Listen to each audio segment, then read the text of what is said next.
কেউ বলেন যে ইমামের পিছনে সূরা ফাতিহা পড়া আবশ্যক, আবার কেউ বলেন যে হারাম। এই ব্যাপারে সঠিক মত কোনটি এবং ইমামের পিছনে মুক্তাদি সূরা ফাতিহার সাথে অন্য সূরা পড়াবে কিনা? একটা দরকারি প্রশ্ন ভাই। হুজুরদের এত মত, আপনাদের অবস্থা কেরাসি, ঠিক না? ঠিক একেবারে আপনাদের মনের মতো প্রশ্ন আসছে। এক এক হুজুর এক এক কথা বলে, আমরা যাবোটা কোথায়? এটিএন বাংলা হুজুরে এক ফতুয়া দেয়, চ্যানেল 9 হুজুরে আরেক ফতুয়া দেয়। কালকে সকাল 10টা 20-এ আমি বৈশাখী টিভিতে আমার লাইভ প্রশ্ন উত্তর আছে, টেলিফোন করবে পাবলিক, আমরা উত্তর দেব। একই সময় চ্যানেল আইতেও আছে, চ্যানেল আইয়ের হুজুর আরেক উত্তর দিবে, আমি বৈশাখী টিভিতে আরেক উত্তর দিব, আর টিভিতে আমি আরেক উত্তর দিই। এখন এই যে হুজুরদের এক একজন, টিভির হুজুর না, শুধু মসজিদের হুজুরদের মধ্যে এখন কি মানে মত পার্থক্য আছে না নাই? এক মাহফিলে একটা শোনেন, আপনারা কোন দিকে যাবেন?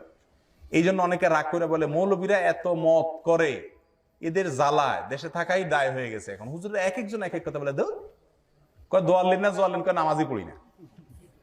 এরকম একটা কথা আছে না নাই সমাজে? আমি বলি এগুলা মরার পরে ছেঁচা, চিনেন ছেঁচা? এই ছেঁচাটা একটু বেশি খাবে এগুলা। কেন বেশি খাবে জানেন?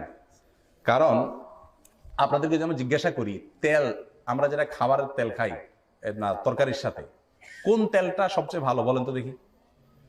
রাঁধুনি, তীর, ফ্রেশ, আরো কি কি আছে না? বলেন কোনটা খাঁটি?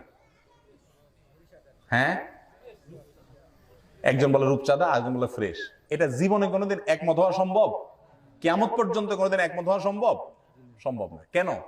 কারণ যিনি বলতেছেন ফ্রেশ, উনি ফ্রেশ খাইয়া দেখছে ওনার পেটে বুটবাট ফুটপাট হয় না। যিনি রূপচাঁদা খাইছে উনি অনেকগুলা খাইয়া টাইয়া রূপচাঁদা এসে ঠেকছে না, ওনার কাছে ওইটা স্যুট হয়েছে, ভালো লাগছে, ঠিক না? ঠিক কোন তেলটা ভালো আপনারা কিন্তু, আচ্ছা কোন তেল কোম্পানি তার বোতলের গায়ে লেখে 99% পিওর? দেখছেন আজ পর্যন্ত এরকম কোন তেল? কি লেখে? 100% পিওর। একটা কোম্পানিও ভুলেও লেখে না যে আমারটাতে ভাই ভেজাল 1% আছে। কেউ লেখে? সবাই লেখে আমারটা 100%। এখন আপনারা কি বলেন যে আমি যাবো কই? রূপচাঁদা লাগবে আমারটা 100%, ফ্রেশ লাগবে আমারটা 100%, একজনকে আমারটা 100%, আমরা যাবো কে? তেলই খাবো না। রাগ করে তেল খাওয়া ছেড়ে দিছে। এরকম কোন পাবলিক পাইছেন আজ পর্যন্ত? একজনও পাইছেন? তো কি করে?